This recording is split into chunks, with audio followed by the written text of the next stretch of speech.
Ya, selamat pagi. Assalamualaikum warahmatullahi wabarakatuh. Bertemu lagi dengan saya, Nurul Mustafida, selaku tutor online untuk pengantar akuntansi dengan kode EKMA 4115. Bapak, Ibu, dan rekan-rekan yang saya sayangi, ini adalah sesi terakhir untuk semester ini ya. Jadi di sesi 8, saya ingatkan terlebih dahulu bagi Bapak Ibu yang hari ini belum mensubmit tugas 2 di sesi kelima, mohon segera disubmit. Untuk tugas yang masih aktif itu ada di diskusi 6, diskusi 7 dan diskusi 8. Jadi nanti Bapak Ibu dan rekan-rekan mohon mengisi atau menjawab diskusi agar saya bisa memberikan nilai. Nah, untuk tugas masih ada dua yang belum saya nilai, yaitu tugas 5 dan tugas 2 di diskusi 5 dan tugas 3 di sesi ke-6. Sesi ke-7, maaf. Jadi silahkan untuk tugas bisa dikerjakan terlebih dahulu. Jika nanti waktunya sudah selesai, saya akan mulai menilai. Jadi nanti saya menunggu Bapak Ibu dan rekan-rekan untuk mensubmit jawaban dari tugas. Nah, untuk pertemuan hari ini atau sesi ke-8 terakhir, kita akan membahas terkait pengendalian internal. Jadi nanti saya akan menjelaskan apa saja capaian pembelajaran yang harus Bapak Ibu dan rekan-rekan capai ketika selesai di sesi 8. Karena ini adalah sesi 8, maka artinya adalah sesi terakhir. Jadi mohon Bapak Ibu sebelum mengerjakan latihan yang ada di sesi 7, Bapak Ibu bisa mengisi angket terlebih dahulu untuk menilai tutor. Selain itu, Bapak Ibu juga harus belajar sendiri, mandiri ya, nanti menggunakan tes soal sumatif. Jadi soal tersebut silahkan dikerjakan, namun tidak perlu dikumpulkan karena nanti saya tidak menilai. Jadi soal itu digunakan untuk persiapan Bapak Ibu dan rekan-rekan untuk mempersiapkan UAS.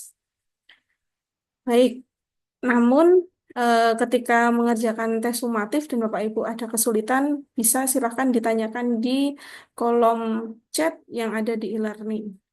Baik, saya akan menjelaskan apa yang akan dibahas pada sesi ke-8. Jadi pada saat Bapak Ibu dan rekan-rekan membuka sesi 8 atau inisiasi 8, Bapak Ibu akan menemukan judul yaitu Sistem Informasi Akuntansi dan Pengendalian Internal. Nah, biasanya SIA ini akan digabungkan dengan pengendalian internal. Nah, untuk materi inisiasi 8, Bapak Ibu bisa mengakses di modul 12 pada RBV. Nah, di dalam materi tersebut pasti nanti Bapak Ibu harus dan rekan-rekan harus memahami terkait prinsip-prinsip dasar dari SIA. Kenapa sih harus ada sistem informasi akuntansi dalam perusahaan? Nah, membahas apa saja di situ. Kemudian penjelaskan fase-fase dalam pengembangan sistem informasi. Jadi nanti ada blok-blok yang harus digambar diagramnya. Kemudian penerapan dan revisi sistem beserta analisis. Kemudian implementasi sistemnya bagaimana. Nah, kalau sudah sistem informasi akuntansi, maka masuk di pengendalian internal. Bapak Ibu, pengendalian internal ini kita menggunakan pengendalian internal KOSO. Jadi untuk KOSO ini bisa Bapak Ibu cek di modul atau menggunakan sumber yang lain, boleh. Karena pengendalian internal KOSO ini sudah banyak digunakan oleh buku-buku pengendalian internal. Jadi Bapak Ibu bisa menggunakan itu. Kemudian nanti Bapak Ibu harus menyebutkan apa saja sih komponen-komponen dari pengendalian internal yang ada di KOSO. Kemudian menjelaskan dan memberikan contoh setiap komponen tersebut, kemudian manfaat dan manfaat dari adanya pengendalian internal.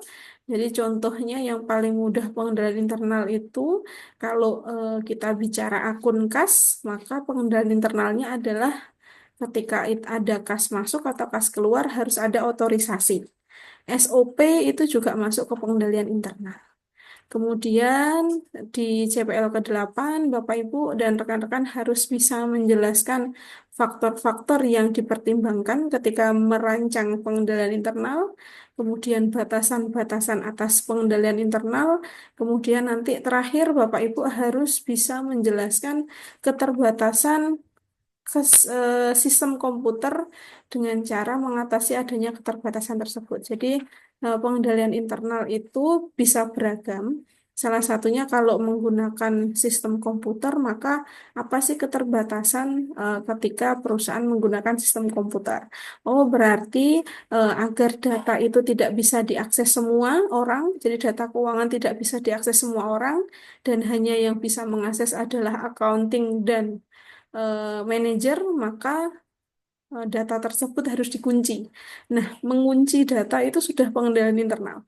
Jadi nanti Bapak Ibu bisa menganalisis di situ dan membaca pada modul.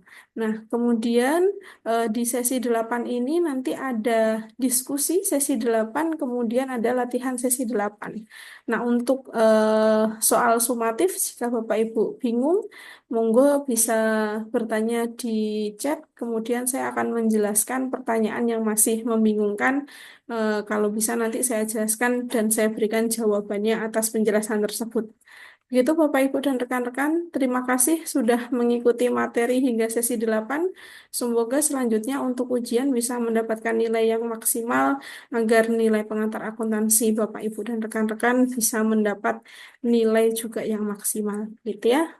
Saya akhiri. Wassalamualaikum warahmatullahi wabarakatuh.